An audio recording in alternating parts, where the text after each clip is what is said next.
एक बार फिर से स्वागत है आपके अपने चैनल लेवन ऑनलाइन क्लास में। आज हम लोग ईसीयू 11 का जो फरवरी में एग्जाम हुआ था उसका हम लोग क्वेश्चन पेपर भी देखेंगे और जो प्रैक्टिकल सब है उसका थ्योरी भी देखेंगे। तो ये आपका पहला जो समय सैलरी से आया हुआ था, ठीक है। स्क्रीनशॉट ले लीजिए अगर जो आपके पास इसका पीडीएफ नहीं है तो।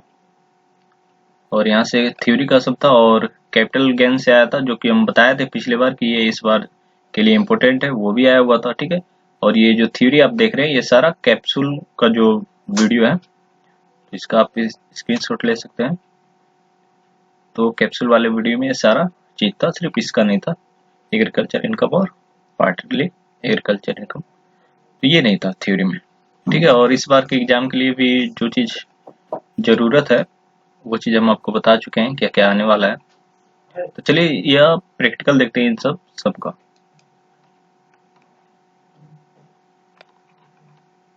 तो ये रहा आपका पहला जो क्वेश्चन है, क्वेश्चन नंबर 1। तो यहाँ पे सबसे पहले देख लेते हैं आपका जो लिखा हुआ है क्वेश्चन 1 कंपलसरी है, तो ये हमेशा आपको बनाना होता है। और ये ज्यादातर क्वेश्चन नंबर जो 1 होता है वो सैलरी चैप्टर से पूछा जाता है। तो चलिए देखते हैं क्या दिया गया है। श्री विष्णु है, ठीक है, मुंबई में एम्प्लॉयड है और प्रीवियस ईयर 18-19 दिया गया है, ठीक है। और इन्फॉर्मेशन में देखते हैं सैलरी आईडीए है और ये रिटायरमेंट बेनिफिट 40% है, बोनस है, कमीशन, एंटरटेनमेंट अलाउंसेस, और ये लोन है और ये फेयर रेंट वैल्यू, यानी कि ये रेंट फ्री अकोमोडेशन वाला है सवाल। और ये फर्नीचर इसको प्रोवाइड किया जा रहा है, ठीक है। तो एक एक टॉपिक को हम लोग फटाफट देख लेते हैं कि इसमें क्या करना है। तो चलिए देखते हैं। ये आपको यहाँ पे देखना है इंटरटेनमेंट में। देखिए ये होता है इंटरटेनमेंट अलाउंसेस, सभी में टैक्सेबल होता है, या सभी का मतलब क्या हुआ, गवर्नमेंट एम्प्लॉय और नॉन गवर्नमेंट एम्प्लॉय दोनों के हाथ में टैक्सेबल होता है। लेकिन जो गवर्नमेंट एम्प्लॉय होता है उसका एग्जेम्पशन मिल जाता है लास्ट में, ग्रोस जब निकालते हैं हम लोग ग्रोस सैलरी, उसके बाद ये लेस हो जाता है एग्जेम्पशन बोलकर या डिडक्शन बोलकर ये। तो वहां से लेस हो जाता है कब, गवर्नमेंट एम्प्लॉय के हाथ में, ठीक है। तो गवर्नमेंट को एम्प्लॉय को यहाँ पे छूट मिल जाता है और नॉन गवर्नमेंट के हाथ में सिर्फ टैक्सेबल होगा एक बार। तो पता ही है आपको टैक्सेबल कहाँ दिखाया जाता है। ये है आपका पर्सनल लोन, पर्सनल लोन, ठीक है। यहाँ पे पेड कर दे रहा है एम्प्लॉयर, तो ये कुछ नहीं होगा। यहाँ पे दिया गया रेंट फ्री अकोमोडेशन, ये वर्किंग हम लोग करेंगे तो रेंट फ्री अकोमोडेशन के बारे में आपको मालूम है कि अगर जो घर खुद का है एम्प्लॉयर का, ठीक है, एम्प्लॉयर का अगर जो घर है, हाउस है, वो अपने एम्प्लॉय को प्रोवाइड कर रहा है, ठीक है। यहाँ पे मान लेते खुद का है और ये नहीं है, दो केस बनते हैं। तो अगर जो उसका खुद का है, ठीक है, तो क्या होगा, टैक्सेबल 15% ऑफ सैलरी, इतना सैलरी का 15% हम लोग निकालेंगे, वो टैक्सेबल हो जाएगा एम्प्लॉय के हाथ में, ठीक है। लेकिन ये 15% क्यों, क्योंकि यहाँ मुंबई का पॉपुलेशन, ये वीडियो नंबर 6 देखिएगा, वहां पे आपको समझ में आ जाएगा पॉपुलेशन के किस हिसाब पे हम लोग ये रेट तय करते हैं। 7.5 है, 10 है और 15%, ठीक है। तो ये डिपेंड करता है कि पॉपुलेशन कहाँ का है। तो अभी कहीं का भी दे दे आपको तो वहाँ 25 लाख से पॉपुलेशन ज्यादा है, मुंबई का है तो मुंबई में 25 लाख से पॉपुलेशन ज्यादा है, इसलिए 15% होगा। मैक्सिमम सब में आपको यही दिया रहता है, 15% ऑफ सैलरी पे ही करना होता है, ठीक है। तो 15% ऑफ सैलरी हम लोग कर लेंगे, ठीक है।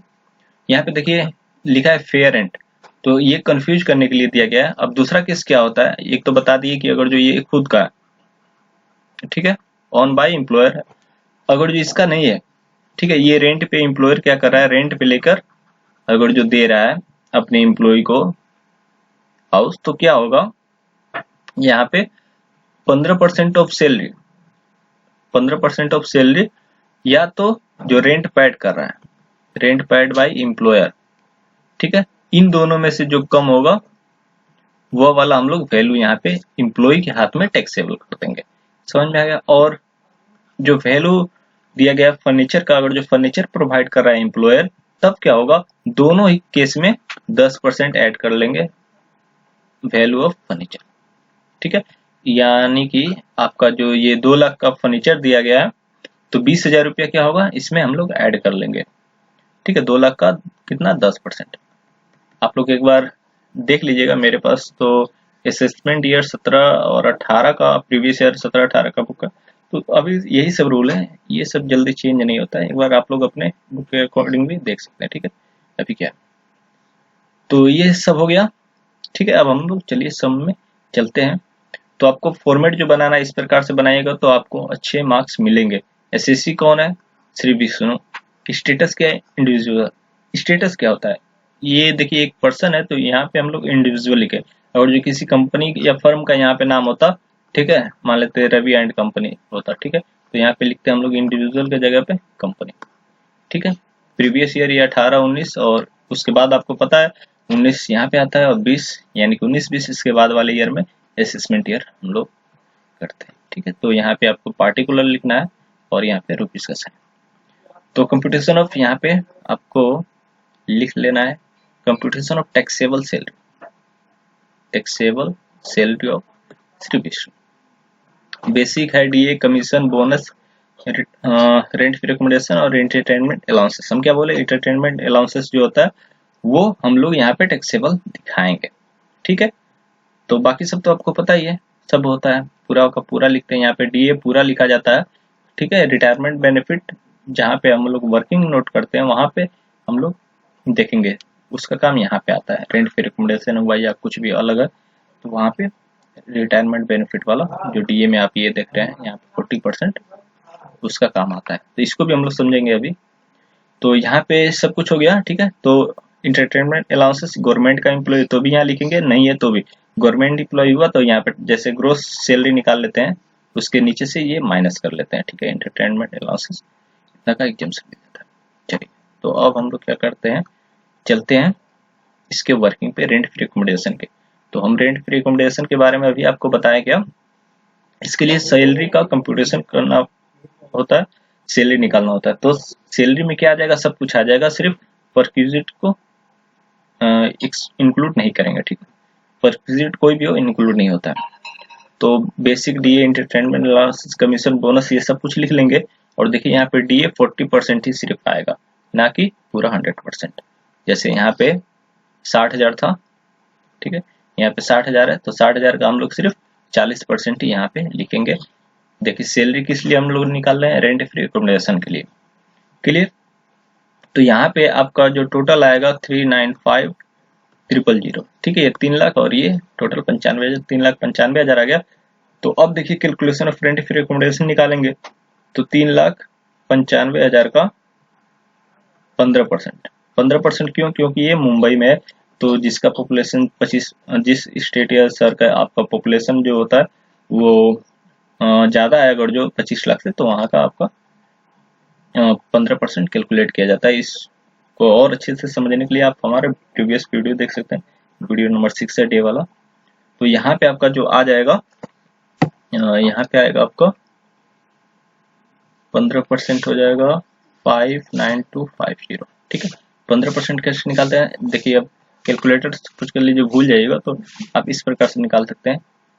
इसका 10% पहले निकाल लीजिए, फिर 5%, 3950, ये हुआ 10%, इसका हाफ 2 से डिवाइड कीजिएगा तो 1899 होगा, और यहाँ पे होगा 4, यहाँ पे होगा, इसको 2 से डिवाइड कर दिए, यानी कि ये 10% है तो 5% ही हो जाएगा। ठीक, तो इस प्रकार से आपको करना है, यहाँ पे 5 होगा, अब टोटल कर लीजिएगा तो ये आ जाएगा।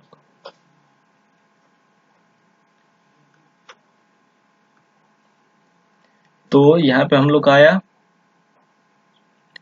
59250, ये 15% ऑफ सैलरी, और यहाँ पे इसका 20,000 ये वाला हम लोग लिख लेंगे। ठीक है, इसका 10%। तो चलिए अब हम लोग आगे का प्रोसेस देखते हैं। यहाँ पे हो गया, तो यहाँ पे हम लोग कर लेते हैं 79250। ठीक है, इन दोनों को ऐड कर लेते हैं, तो यही पे हमारा यहाँ पे हो जाएगा 79250। ठीक है, रेंट फ्री अकोमोडेशन। यहाँ पे वर्किंग नोट आप दिखा सकते हैं कि वर्किंग नोट कितने नंबर वर्किंग नोट से आप लिए हैं, तो मेरा वर्किंग नोट 1 था। ठीक, तो यहाँ पे हम लोग ब्रैकेट में दिखा सकते हैं। चलिए, इसके बाद ये तो हो गया आपका। अब हम लोग देख लेते हैं कैपिटल गेन। बहुत ही आसान सवाल दिया हुआ था, ये हम बताया भी थे कि आपका कैपिटल गेन इस बार आने का चांस आया भी, बहुत ईजी सवाल। तो इसमें भी हम लोग सेम वैसे लिखेंगे, SSC status. Assessment year previous year, ठीक है। Computation of taxable capital gain, तो यहाँ पे लिखेंगे पार्टिकुलर और यहाँ पे लिखेंगे अमाउंट। हाउस है, ये लॉन्ग टर्म के लिए था क्योंकि ये 3 साल से ज्यादा जो हमारे पास रह जाता है संपत्ति, उसको उसके बाद अगर जो सेल करते तो वो हमारा क्या हो जाता है, लॉन्ग टर्म हो जाता है, ठीक है। तो फटाफट देखते हैं, चलिए इसको एक बार देख लेते हैं क्या है। एसएससी है हमारा महेश जोशी, और उसके बाद ये बिना काम का चीजें दिया हुआ, ये है आपका खरीदा हुआ था हाउस का 2008-9 में, और ये 66,500 में खरीदा था, और इसको बेच रहा है कब, 18 में। ये है आपका प्रीवियस ईयर का दिया हुआ, ठीक है। तो इसमें इसको 5,95,000 में बेच रहा है। और फिर एक ज्वेलरी भी है, 8-9 में खरीदा गया था इतना में, और सेल किया जा रहा है प्रीवियस ईयर में इतना में, ठीक है, 6,55,000 में। तो ये है बस, और यहाँ पे इंडेक्स दे दिया है, तो आपको इंडेक्स वाला बनाना है। तो चलिए देखते हैं फटाफट। अब देखिए यहाँ पे देखते हैं, तो फॉर्मेट समझ में आ गया। यहाँ पे लिखेंगे हाउस, पहले हाउस का बना लेंगे, उस इसी के ठीक नीचे, यहाँ पे जगह कम था तो फिर नीचे हम लोग बनाएंगे इसके ज्वेलरी वाला, ठीक है। तो सेल्स कंसिडरेशन, ये इसका फॉर्मेट आपको लिखा हुआ है, आप फॉर्मेट देख सकते हैं। कैपिटल जो गेन का हम कैप्सूल दिए उसमें थ्योरी है, तो उसमें ये इसका फॉर्मेट है, आप अच्छा से देख लीजिएगा। सेल्स कंसिडरेशन का वैल्यू है जो वो लिख दिए, ठीक है। उसके बाद एक्सपेंसेस कुछ नहीं हो रहा है तो हम लोग नील बैठा देंगे, फिर नेट सेल्स आ जाएगा आपका। उसके बाद कॉस्ट ऑफ एक्विजिशन था पहले तो 66,000, लेकिन अभी के अनुसार क्या होगा, तो डिवाइड कर देंगे, उस समय जब खरीदे थे इस वैल्यू में उससे डिवाइड करेंगे, अभी वाले से मल्टीप्लाई, यानी कि जो 18-19 वाला जो प्रीवियस ईयर है उससे मल्टीप्लाई कर देंगे, तो हमारा ये कैलकुलेट होकर आ जाएगा। तो कॉस्ट ऑफ इम्प्रूवमेंट कुछ नहीं है, इंडेक्स कॉस्ट ऑफ इम्प्रूवमेंट तो नील बैठाएंगे, और इसमें से ये घटा लेंगे, तो ये हमारे पास वैल्यू बचकर आएगा जो कि लॉन्ग टर्म कैपिटल का होगा। तो ज्वेलरी का भी सेम है, ठीक है। तो चलिए ज्वेलरी में भी देख लेते हैं। तो ज्वेलरी का हम नहीं लिखे हैं, तो हम अब क्या करेंगे, इसको लिखते हैं, ठीक है। तो ज्वेलरी को जो सेल किया है उसका जो वैल्यू है 655,797, ठीक है। तो यहाँ पे कुछ नहीं है, तो 655,797 ये हो जाएगा, ठीक है। नील कुछ नहीं करना है, और कॉस्ट ऑफ एक्विजिशन यहाँ पे दिया गया है। अब क्या करेंगे, इसमें से इसको माइनस कर लेते हैं, तो जो हमारे पास यहाँ पे आएगा वो हमारा लॉन्ग टर्म कैपिटल गेन हो जाएगा, ठीक है। तो इसको हम लोग और जो पूरे फॉर्मेट में देखें तो यहाँ पे इस प्रकार से बनाएंगे इसी सम को, ठीक है। यहाँ पे आपको एसएससी लिखना है, assessment year status previous year, और यहाँ पे आपका हाउस बनेगा, ठीक इसी के नीचे ज्वेलरी वाला बनाएंगे लॉन्ग टर्म लिखकर, ठीक है। सेल्स को देखिए, ये सब कुछ बिल्कुल भाई, ये फॉर्मेट बस 4 लाइन का फॉर्मेट है, आप इसको याद कर यहाँ पे वही सारा वैल्यू बैठाएंगे। हम यहाँ पे वैल्यू नहीं बैठाए हैं, ठीक है। तो 659,797 ये वाला, ठीक है। फिर उसमें से आप माइनस करेंगे ये एक्सपेंसेस, ठीक है। तो कुछ नहीं है, तो यही वाला वैल्यू हो जाएगा, उसके बाद घटाकर आपको यहाँ लिख लेना, ठीक है दोस्तों। तो आप लोग तैयारी करिए एग्जाम का, ठीक है। मिलते हैं नेक्स्ट वीडियो में।